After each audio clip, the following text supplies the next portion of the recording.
নতুন একটা বাজার থেকে মোল্ড কিনে নিয়ে আসলাম, তাই ভাবলাম উদ্বোধন করি আপনাদের সাথে শেয়ারও করি। আপনাদেরকে নিয়েই উদ্বোধনটা করলাম। প্রথম একটা মোল্ড, লম্বা মোল্ড আর কি। তো যাই হোক, হ্যালো এভরিওয়ান, আসসালামু আলাইকুম, welcome back to my channel. আমি লাকি চলে আসলাম আপনাদের মাঝে রান্নাঘর থেকে আরও নতুন একটি রান্নার ভিডিও নিয়ে।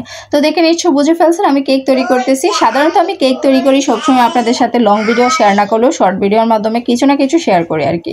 তো আমি 2টা ডিম দিয়েই বরাবর কেক বানিয়ে থাকি, এখনও সেম 2টা ডিম দিয়েই বানাচ্ছি আর কি। তো 2টা ডিমের আর কেক আর কি কতটুকু হয় ন্যাচারালি, তেমন বেশি না আর কি।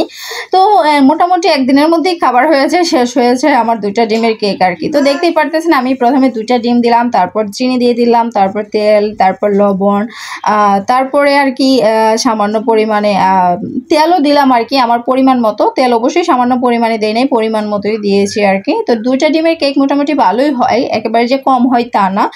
2টা ডিম আহামরি আর কি হবে, তাই না?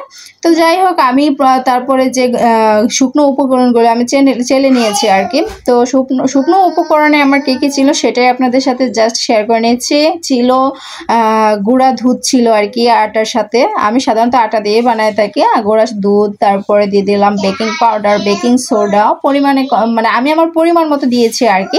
তো এখন আমি মোল্ডটা ভালোভাবে পরিষ্কার করে শুকিয়ে নিয়েছি। তারপর মোল্ডের ভিতরে যে লেখালেখির কাগজটা থাকে আর কি, পড়ালেখার, সেই কাগজটাকে আমি ভালোভাবে সাইজ মতো কেটে নিয়েছি। কেটে তারপর দিয়ে দিলাম আর কি পাতিলে দিয়ে দিলাম। দিয়ে তারপর একটু কাঁটা চামচ দিয়ে নাড়িয়ে ছাড়িয়ে নিয়েছি, যেন কেকের ভিতরে যে বাবলসগুলো থাকে সেগুলো আর না উঠে আর কি। তো যাই হোক, আমি পরিমাণ মতো ঢাকনা দিয়ে সব কিছু বসিয়ে তারপর ঢাকনা দিয়ে ডেকে দিলাম। কিন্তু আমার একটু কম হয়েছে, আমার মনে হয়েছিল যে আর একটু হইলে কেকটা একটু ভালোভাবে ফুলে উঠতো আর কি। তো যাই হোক, আমার সময় কম থাকার কারণে আমি এটা তাড়াতাড়ি নামায় ফেলছি। তাড়াতাড়ি নামানো উচিত হয় না, আর একটু সময় নিয়ে করলে আরও সুন্দর হতো। তারপরেও যে কম সুন্দর হয়েছে তা না, খাইতে খুব খারাপ হয়েছে তা না, আমার কাছে খুব ভালো লাগছে আর কি। আমার কাছে না, আমার বাচ্চারা তো ন্যাচারালি এগুলো খাইতে খুব পছন্দ করে। ওরা আমার হাতের কেক, বিশেষ করে ছোটো মেয়েটা বড় মেয়েটা দুইটাই, বড় মেয়েটা একটু বেশি করে আর কি, যে খাইতে খুব পছন্দ করে।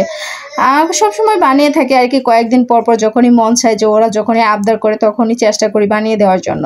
তো আমার আজকে কেকটা কেমন হয়েছে অবশ্যই জানাবেন। তবে খুব ভালো সফট নরম হয়েছে, লম্বা তো।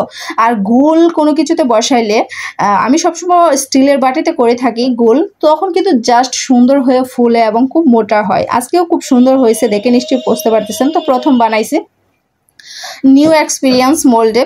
তো আরও অন্যান্য মোল্ড কিনে আনতে বলছি, সেগুলোতেও আপনাদের সাথে জাস্ট শেয়ার করব। ভাবতেছি কেকের একটা ব্যবসায় দিয়ে দেবো, কি বলেন? তো যাই হোক, আমার কাছ থেকে কেক নিতে আগ্রহী অবশ্যই ইনবক্সে নক করবেন, কমেন্টস বক্সে জানাবেন। সবাই ভালো থাকবেন, সুস্থ থাকবেন। আজ এই পর্যন্তই। কমেন্টসে অবশ্যই জানাবেন কেকটা কেমন হয়েছে।